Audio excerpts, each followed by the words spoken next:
মান আরাদা আন ইয়াকুনা আল্লাহ তাআলা মাআহু ফালিয়ালজামিস সিদকা।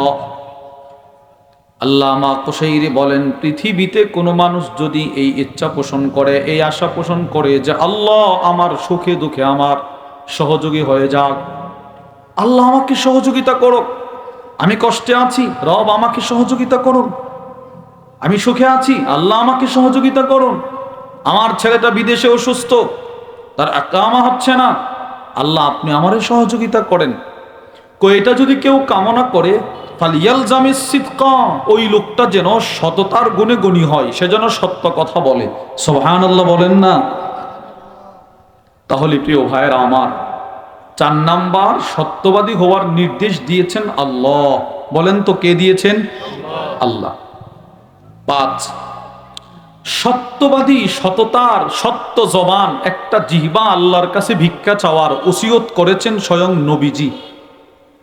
সহিহুল জামের বর্ণনা, ওয়ান শাদ্দাদ ইবনে আওস রাদিয়াল্লাহু তাআলা আনহু ক্বাল, হযরত শাদ্দাদ ইবনে আওস থেকে বর্ণিত, তিনি বলেন, ক্বালানি রাসূলুল্লাহ সাল্লাল্লাহু আলাইহি ওয়াসাল্লাম, নবীজি সাল্লাল্লাহু আলাইহি ওয়াসাল্লাম একদিন আমাকে বললেন, ইয়া শাদ্দাদ ইবনে আওস, হে শাদ্দাদ ইবনে আওস, ইযা রাআইতান নাস ক্বাদ ইকতারাজুত যাহাবা ওয়াল ফিদ্দা, ও শাদ্দাদ, তুমি যখন দেখবা পৃথিবীর মানুষ স্বর্ণ রূপা জমা করার পেছনে দৌড়ায়, প্রতিযোগিতা শুরু করছে, কে কার চাইতে বেশি টাকা পয়সা জমা করতে পারে, আমি রাসূল তোমাকে ওসিয়ত করলাম, তুমি যখন এই চিত্র পৃথিবীর মধ্যে দেখবা, তখন তুমি আল্লাহর কাছে কতগুলো দোয়া করবা। দোয়া 1 নাম্বার, তুমি বলবা, আল্লাহুম্মা ইন্নী আসআলুকা সুবাতা ফিল আমর ওয়াল আযীমাতা আলার রুশদ, তুমি বলবা, আল্লাহ আমি আপনার কাছে ভিক্ষা চাই, আমি যেন মৃত্যু পর্যন্ত ঈমানের উপরে অটল থাকতে পারি। সুবহানাল্লাহ। আল্লাহ আমি যেন মৃত্যু পর্যন্ত ঈমানের উপরে অটল থাকতে পারি, এটা আপনার কাছে ভিক্ষা চাই। প্রিয় ভাইয়েরা আমার, আমি বক্তা আপনি শ্রোতা, আমি ইমাম আপনি মুসল্লি, আমি মুয়াজ্জিন আপনি মুসল্লি, আমি নামাজি, আমি যে মৃত্যু পর্যন্ত ঈমানের উপরে থাকতে পারবো এর কোনো নিশ্চয়তা নাই, এর কোনো গ্যারান্টি নাই। কি বলেন আছে? একটা মানুষ যে কোনো সময় সে পথভ্রষ্ট হতে পারে, যে কোনো সময় সে দিন থেকে বিচ্ছুত হতে পারে। ছোট্ট একটা দৃষ্টান্ত শোনেন, বুখারী শরীফের বর্ণনা, وعن أنس بن مالك رضي الله تعالى عنه قال, হযরত আনাস ইবনে মালিক থেকে বর্ণিত, তিনি বলেন, আন্না রাজুলান নাসরানিয়া আতান নবী সাল্লাল্লাহু আলাইহি ওয়াসাল্লাম, এক খ্রিস্টান নবীজির দরবারে আসলো, এসে বলতে লাগলো, ইয়া রাসূলুল্লাহ, আমি কালিমা পড়ে মুসলমান হতে চাই। খ্রিস্টান কালিমা পড়ছে, মুসলমান হয়ে গেল। সুবহানাল্লাহ বলেন। ও মুসলমান হয়ে গেছে, শুধুই মাত্র কালিমা পড়ে মুসলমান হয় নাই, থুম্মা ক্বারা সূরাতুল বাকারা ওয়া আলা ইমরান, কোরআনুল কারীমের বৃহৎ 2টা বড় বড় সূরা, সূরাতুল বাকারা, সূরা আলে ইমরান, দুটোটা সূরা সে তেলাওয়াত করতে করতে নবীজির দরবারে মুখস্থ করে ফেলল। 2টা সূরা নবীজির সহবতে থাকতে থাকতে কোরআন শিখছে, 2টা সূরা মুখস্থ করে ফেলছে, পড়তে পারে। দিন যতই যাচ্ছে নবীজি তাকে ততই পছন্দ মহাব্বত করতে শুরু করলেন। হযরত আনাস বলে, আল্লাহর রাসূল তাকে এই পরিমাণ ভালোবাসতে শুরু করলেন, নবীজি কয়েকদিন পর তাকে ওহী লেখার মতো গুরুত্বপূর্ণ দায়িত্ব দিয়ে দিলেন। সুবহানাল্লাহ বলবেন না? ওহী লেখার দায়িত্ব দিয়ে দিয়েছে, যাও।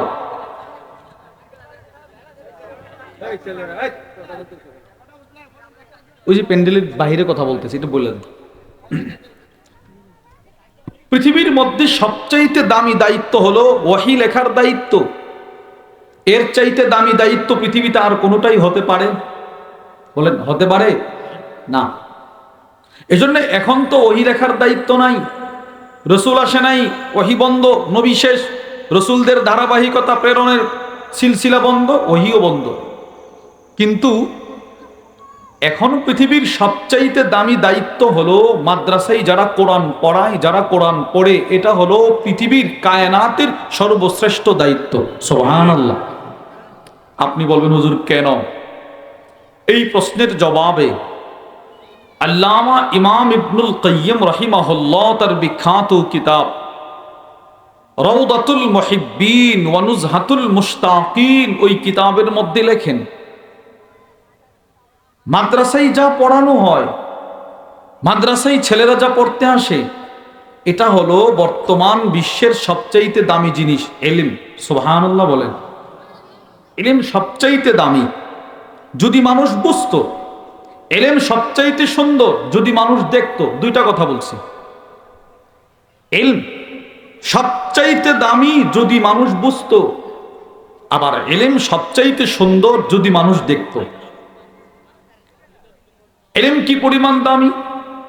আল্লামা ইমাম ইবনুল কাইয়্যিম রাহিমাহুল্লাহ এর উত্তর দিয়েছেন ওনার আরেক কিতাব মিফতাহু দারিস সাআদা ওয়া মানশুরু ভিলায়াতিল ইলমি ওয়াল ইরাদা। ওই কিতাবের মধ্যে লেখেন, ইন্নাল ইলম মিরাসুল আম্বিয়া। ইলম কেন দামি হবে না জানো? কেন? কোন নবী দুনিয়াতে কোন সম্পদ রেখে যায় নাই, একটা সম্পদ রেখে গেছে, সেটা হলো ইলম। সুবহানাল্লাহ। নবীরা যেই রকম দামি, তাদের রেখে যাওয়া সম্পদও দামি। দুই, ইলম সবচেয়ে সুন্দর যদি মানুষ দেখতো, তো তিনি তার কিতাব রাউদাতুল মুহিব্বিনের মধ্যে লেখেন, লাউ সুব্বিরাল ইলমু সূরা।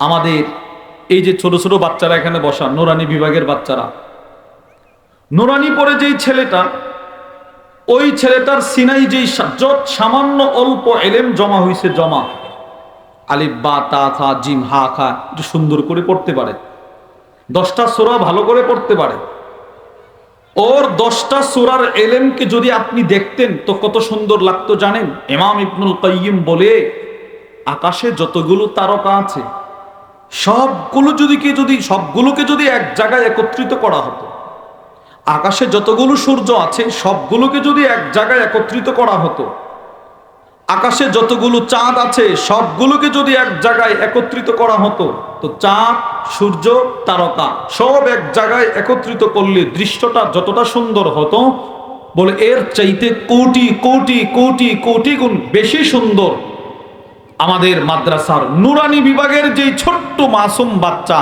তার সিনার ইলমটা এর চাইতে বেশি সুন্দর।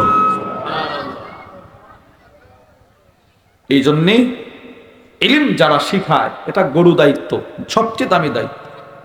তো নবীজি ওই লোকটাকে, ওই খ্রিস্টান যে কালিমা পড়ছে, মুসলমান হলো, কোরআন শিখলো, কোরআন মুখস্থ করলো, তাকে নবীজি ওহী লেখার দায়িত্ব দিলেন। বাস, সে ওহী লিখতেছে। হযরত আনাস ইবনে মালিক বলে, ফাআদা নাসরানিয়া, কয়েকদিন পর লোকটা আবার খ্রিস্টান হয়ে গেল। নাউজুবিল্লাহ বলেন না, নাউজুবিল্লাহ। এবার আলোচনা বুঝেন তো, ছিল খ্রিস্টান, পড়লো কালিমা, হইল মুসলমান, শিখলো কোরআন, লেখলো ওহী, আবার খ্রিস্টান। ফামাতাহুল্লাহ। হযরত আনাস ইবনে মালিক বলেন, বুখারীর বর্ণনা, সে খ্রিস্টান অবস্থায় মৃত্যুবরণ করছে। তাহলে সে কি মৃত্যু পর্যন্ত হেদায়েতের উপরে ছিল ভাই? বলেন না ছিল। এজন্য নবীজি সাহাবীকে দোয়া শিখিয়েছে, তুমি আল্লাহর কাছে দোয়া করবা, আল্লাহ আমাকে মরণ পর্যন্ত ঈমানের উপরে অটলতা দান করেন। বলেন আমিন। এরপরে নবীজি বলে, একটা দোয়া তো তোমারে বলে দিলাম, তুমি আরো দোয়া করবা। কি সেটি? আল্লাহুম্মা ইন্নী আসআলুকা লিসানান সাদিকা। আল্লাহ, আমি আপনার কাছে ঈমানের উপরে অটলতা যেমন ভিক্ষা চাই, আরেকটা ভিক্ষা চাই, আপনি আমাকে একটা সত্য জবান ভিক্ষা দেন। সুবহানাল্লাহ বলেন। দেখছেন, নবীজি সাহাবীকে ওসিয়ত করতেছে, তুমি দোয়া করবা, আল্লাহ আমাকে একটা সত্য জবান ভিক্ষা দেন। তাহলে 5 নাম্বার, নবীজির ওসিয়ত, সত্য জবান, আল্লাহর কাছে ভিক্ষা চাওয়া, বিষয়টা অনেক গুরুত্বপূর্ণ। এক, ইমানের ফাউন্ডেশন সততা। 2, আল্লাহর কাছে পৌঁছার দরজা সততা। 3, সমস্ত আমালের জান সততা। 4, আল্লাহর নির্দেশ সত্যবাদী হওয়া। 5, রসুলের ওসিয়ত সত্য জবান ভিক্ষা চাওয়া। 6, যত নবী যত রসুল আল্লাহ প্রেরণ করেছেন সমস্ত নবী রসুলগণ ছিলেন সত্যবাদী। সুবহানাল্লাহ বলেন। আল্লাহ পাক কুরআনুল কারীমে বহু নবীকে সততার সিফত দিয়ে দিয়ে ডেকেছেন। বিসমিল্লাহির রহমানির রহিম। ওয়াদকুর ফিল কিতাবি ইব্রাহিম ইন্নাহু কানা সিদ্দীকান নাবিয়্যা। ওয়াদকুর ফিল কিতাবি ইসমাঈল ইন্নাহু কানা সাদিকাল ওয়া'দ। ওয়াদকুর ফিল কিতাবি ইদরিস ইন্নাহু কানা সিদ্দীকান নাবিয়্যা। ইউসুফ আইয়ুহাস সিদ্দীক। এইভাবে অনেক নবীকে আল্লাহ পাক সত্য সত্য সততা সততা সত্যবাদী এই শব্দগুলো দিয়ে দিয়ে ডেকেছেন। সমস্ত নবীগণ ছিলেন সত্যবাদী, আমার নবীও ছিল সত্যবাদী। সুবহানাল্লাহ বলেন। বলেন না, আমার নবী কি বাদী ছিল ভাই? সত্যবাদী। আমার রসুল সত্যবাদী, এর সাক্ষী দিয়েছে সরাসরি আল্লাহ। সুবহানাল্লাহ বলে না। আমার নবী সত্যবাদী, এর সাক্ষী দিয়েছে নবীজি নিজেকে নিজে। আমার রসুল সত্যবাদী, সাক্ষী দিয়েছে সাহাবায়ে কেরাম। আমার নবী সত্যবাদী, সাক্ষী দিয়েছে মক্কার কাফের বেঈমান মুশরিক পর্যন্ত। সুবহানাল্লাহ বলে না। 4টা পয়েন্ট বললাম। নবীজি সত্যবাদী, সাক্ষী দিয়েছে কে? সবাই বলেন, জোরে বলেন। 2, নবী সত্যবাদী, সাক্ষী রসুল নিজেকে নিজে দিয়েছেন। 3, নবী সত্যবাদী, সাক্ষী দিয়েছে সাহাবায়ে কেরাম। 4, নবী সত্যবাদী, সাক্ষী দিয়েছে বেঈমান মুশরিক পর্যন্ত। আল্লাহ রাব্বুল আলামিন আমার নবীর সততার সাক্ষী দিতে গিয়ে সূরাতুন নাজমের মধ্যে বলেন, বিসমিল্লাহির রহমানির রহিম। ওয়ামা ইয়ানতিকু আনিল হাওয়া। আল্লাহ রাব্বুল আলামিন বলেন, আমার দোস্ত নিজের মন মতো কিছুই বলে না। সে যা বলে ইন হুয়া ইল্লা ওয়াহয়ুন ইউহা, ওরাটাই ওয়াহি, সত্য।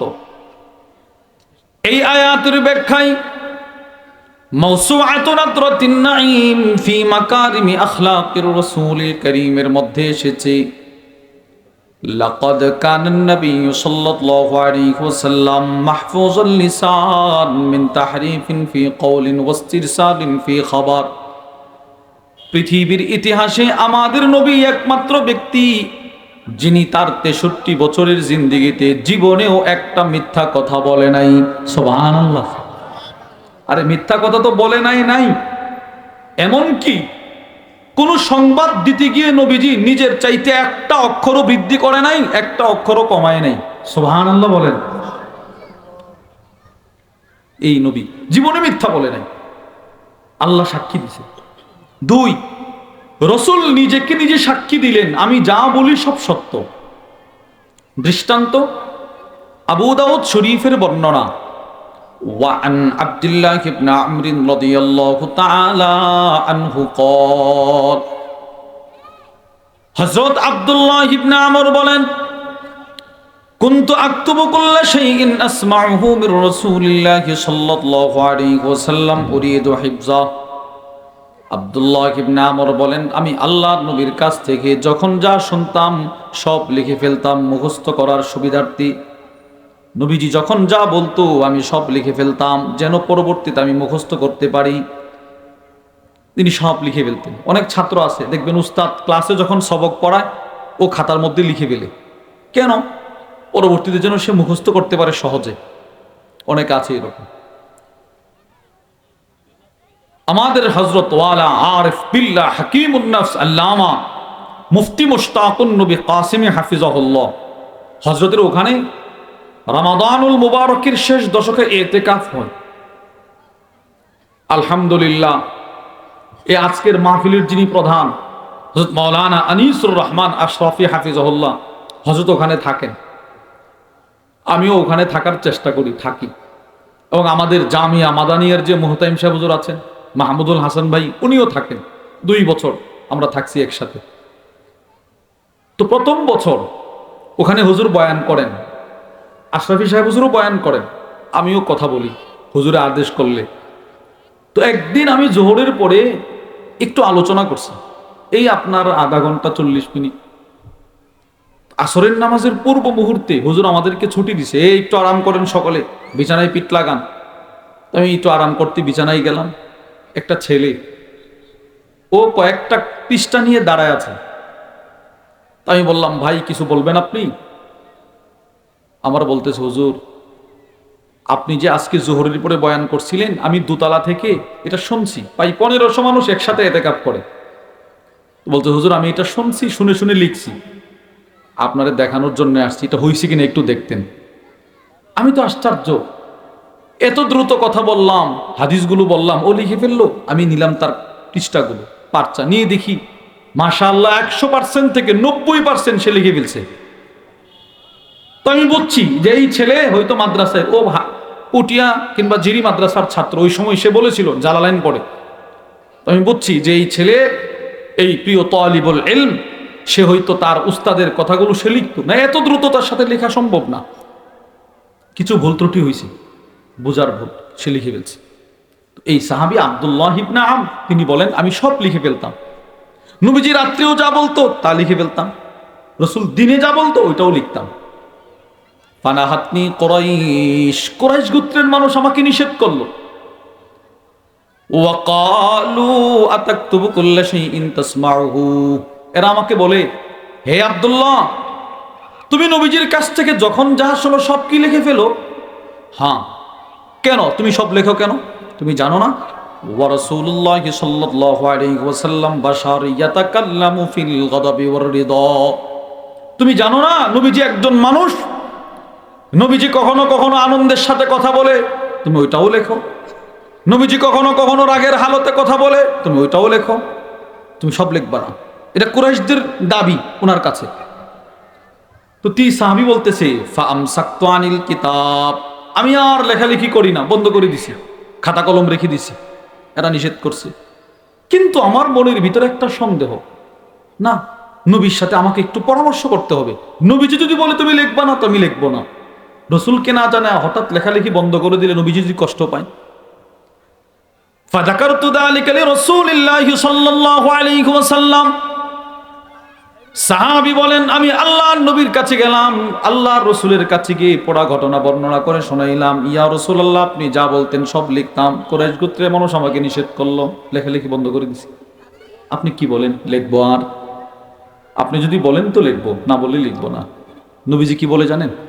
ফাআউমা বিউসবুহি ইলা ফিহ, সাহাবী বলে নবীজি নিজের শাহাদাত আঙ্গুল মোবারক দিয়ে রসুলের মুখের দিকে এভাবে আঙ্গুলটা ধরছে। সুবহানাল্লাহ বলেন না ভাই? এইভাবে নবীজি সাহাবীকে বলে, আব্দুল্লাহ ওয়াল্লাযী নাফসি বিয়াদি মা ইয়াখরুজু মিনহু ইল্লা হাক্কুন, এ আব্দুল্লাহ আমি রসুলের জবান দিয়ে যখন যা বের হয় সব সত্য কথা বের হয়। আমি রাগের হালতে কিছু বললে তখনও সত্য বলি। তো আমি কাউকে হাসানোর জন্য রসিকতা করে কিছু বললে তখনও সত্য বলি। আমি সব সময় সত্য বলি, মিথ্যা আমার কাছে নাই। তিরমিজি শরীফের বর্ণনা, ওয়া আন আবি হুরায়রা রাদিয়াল্লাহু তাআলা আনহু ক্বাল, হযরত আবু হুরায়রা বলেন সাহাবাদের এক জামাত নবীজির দরবারে গেল, গিয়ে প্রশ্ন করলো, ইয়া রাসূলুল্লাহ ইন্নাকা তুদাইবুনা, ওগো নবীজি আপনি তো আমাদের সাথে রসিকতা করেন, অনেক সময় রসিকতা করেন, তখনও কি সত্য বলেন? সাহাবারা নবীরে প্রশ্ন করে। আল্লাহর রাসূল বলেন, ওয়াল্লাহি ইন্নী লা আকুলু ইল্লা হাক্কা, আল্লাহর কসম আমি রসিকতা করেও যখন কোনো কথা বলি তখনও সত্য কথাই বলি। সুবহানাল্লাহ। আমাদের নিয়ম কি? আমরা মানুষকে হাসানোর জন্য কিন্তু মিথ্যা কথা বলি, বলি না? বলি না? আরে আপনারা যে সাধারণ মানুষ তো বলে বলে, বক্তাও বলে, বক্তা শ্রোতারা একটু হাসানোর জন্যই মিথ্যা বলে না, নিষেধ, ইসলাম সম্পূর্ণ নিষেধ করছে। কাউকে হাসানোর জন্য মিথ্যা বলা যাবে না। নবীজি কাউকে হাসাইতে গিয়ে কথা বললেও, রসিকতা করে কিছু বললেও নবীজি সত্য বলতেন। সুবহানাল্লাহ। দুইটা দৃষ্টান্ত শোনেন। এক, শামাইলে তিরমিজির বর্ণনা, وعن الحسن رضي الله تعالى عنه قال হযরত হাসান থেকে বর্ণিত তিনি বলেন আতাতা আজুজুন নবী সাল্লাল্লাহু আলাইহি ওয়াসাল্লাম এক বৃদ্ধা মহিলা নবীজির দরবারে আসলো ফাকালাত ইয়া রাসূলুল্লাহ এসে বলতে লাগলো হে আল্লাহর রাসূল উদউলি আন ইউদখিলানি আল্লাহুল জান্নাহ আপনি আমার জন্য একটু দোয়া করেন আল্লাহ যেন আমাকে জান্নাত দান করে মহিলা নবীজির কাছে দোয়া চাইছে আল্লাহর রাসূল বললেন ইয়া উম্মা ফুলান হে উমুকের মা ইন্নাল জান্নাহ লা ইয়াদখুলুহা আজুজ না জান্নাতে কোনো বৃদ্ধা মহিলা প্রবেশ করবে না কোনো বুড়া মহিলা জান্নাতে যাবে না ফাওয়াল্লাতিল আজুজ তাবকি মহিলাটা হাউমাউ করে কান্না শুরু করে দিল আর দৌড় শুরু করে দিল এই নবীজি বলছে জান্নাতে যাব না আমি শেষ কাঁদতেছে মহিলা মানুষ আল্লাহর রাসূল সাহাবাদেরকে ডাক দিয়ে বলতে লাগলেন আখবিরুহা আন্নাহা লা তাদখুলুহা ওয়া হিয়া আজুজ ও সাহাবারা এই বৃদ্ধা মহিলাটা হয়তো আমার কথার মর্ম বুঝে নাই তোমরা তাকে ভালো করে বুঝিয়ে দাও এই মহিলা জান্নাতে যাবে না বৃদ্ধা অবস্থায় তবে সে জান্নাতে যাবে আল্লাহ পাক যেদিন তাকে জান্নাত দিবে ওই দিন সে আর বৃদ্ধা থাকবে না আল্লাহ তাকে চিরকুমারী বানায়া জান্নাতে প্রবেশ করাবে সুবহানাল্লাহ নবীজি দলিল দিতেছে রাসূল বলে ফাইন্নাল্লাহা তাআলা ইয়াকুল বিসমিল্লাহির রহমানির রহিম ইন্না আনশানাহুন্না ইনশাআ ফাজআলনাহুন্না আবকারা আল্লাহ বলে পৃথিবীতে যে সমস্ত মহিলারা নিজেকে ইসলামের ভিতরে পরিচালনা করবে পরিপূর্ণ ইসলামের ভিতরে যারা জীবন পরিচালনা করবে তাদেরকে আমি রব হাসরের ময়দানে চিরকুমারী বানায়া জান্নাতে ঢোকাবো আল্লাহ রাসূল এই আয়াতটি তিলাওয়াত করলেন আপনারা হাদিসটা বুঝে থাকলে বলেন তো নবীজি বললেন কোন বৃদ্ধা মহিলা জান্নাতে যাবে না এটা মিথ্যা বলছে না সত্য সবাই বলে না সত্য দৃষ্টান্ত নম্বর 2 আল্লামা শামসুদ্দিন আহমদ ইবনে মুহাম্মদ উসমান আদ-দাহাবি তার বিখ্যাত কিতাব সিয়ারু আ'লামিন নুবালার মধ্যে লেখেন নবীজি কখনো কাউকে রসিকতা করে একটা কথা বলছে আর কি এটা কথার কথা একটা বলছে দুনিয়ার জ্ঞান বিজ্ঞান টেকনোলজির দিকে দৃষ্টি দিলে কথাটা অবাস্তব নবী যেটা বলছে কিন্তু রাসূলের কথা অবাস্তব হবে আল্লাহ পাক ওই কথাটাকেই পৃথিবীর বুকে বাস্তবে রূপান্তরিত করে দিয়েছে কি সেই কথা আল্লামা ইমাম শামসুদ্দিন যাহাবী লেখেন وعن سعيد بن جمحان قال سألت سفينة عن اسمه হযরত সাঈদ ইবনে জুমহান বলে নবীর একজন সাহাবী নাম তার সাফিনা আমি তাকে বললাম ভাই তোমার নাম সাফিনা কেন ভাই তুমি নবীর সাহাবী তোমার নাম সাফিনা কেন সাফিনা শব্দের অর্থ হলো নৌকা জাহাজ নৌকা বড় নৌকা আর কি মারকাবুন বাহরিয়ুন লিনাকলিল মুসাফিরিন ওয়াল বাদাই মুজামুল ওয়াসিতের মধ্যে এসেছে সাফিনা বলা হয় ওই নৌকা যেই নৌকা নদীর পার থেকে ওপার শুধু মানুষ পারাপার করে না মানুষ তার যাবতীয় মালামাল সহ পারাপার করে মানে এই ছোট নৌকা না বড় নৌকা বলে না বড় নৌকা তো এক সাহাবীর নাম বড় নৌকা সাফিনা তো একজন তাবি বলে ভাই আপনার নাম সাফিনা কেন নৌকা কি কোনো মানুষের নাম হতে পারে তো এই সাহাবী জবাব দেয় সম্মানী রাসূলুল্লাহ সাল্লাল্লাহু আলাইহি ওয়াসাল্লাম ভাই আমার নাম সাফিনা নৌকা এটা আমার আম্মাও রাখে নাই আব্বাও রাখে নাই তো কে রাখছে নবীজি রাখছে নবীজি তোমার নাম সাফিনা রাখছে আমার কাছে একটা কিতাব আছে রাসূল যেই সমস্ত সাহাবাদের নাম পরিবর্তন করে দিয়েছেন অনেক সাহাবী কালিমা পড়ছে নবীজি বলে নাম কি অমুক না নামটা সুন্দর না পাল্টায় দিয়েছে নবীজি সুন্দর নাম নবীজির একটা সিফত হলো মানুষের অসুন্দর নামকে নবীজি সুন্দর নাম দিয়ে পরিবর্তন করে দিতেন সুবহানাল্লাহ সবাই বলে না এই আজও পর্যন্ত আপনি আপনার ছেলের নাম যেটাই রাখেন এটা যদি ইসলামী নাম না হয় সুন্দর নাম না হয় এই ছেলের নাম যদি কোনো হুজুর শুনে দেখবেন সাথে সাথে পাল্টায় দিবে সাথে সাথে পাল্টায় দিবে এই জন্য মাদ্রাসায় কোনো ছাত্র ভর্তি করলে অনেক গার্জেন বলতে পারবেন বাপ বলতে পারে ছেলে নিয়ে গেছে ভর্তি করতে, তো উস্তাদ বলে নাম কি? অমুক। না, এই নামটা সুন্দর না। সাথে সাথে আমরা হুজুরও নাম পাল্টায় দিই। কেন? নবীজি নাম পরিবর্তন করে দিতেন। তো ওনারে বলতেছে, ভাই আপনার নাম নবীজি সাফিনা রাখছে, অথচ নবীজি মানুষের নাম পরিবর্তন করে? হ্যাঁ, নবীজি রাখছে। লিমা সাম্মাকা সাফিনা, তোমার নাম নবীজি নৌকা কেন রাখলো? এবার সাহাবী বলে, আমার নামটা রাখার পিছনে একটা ঘটনা আছে। কি ঘটনা?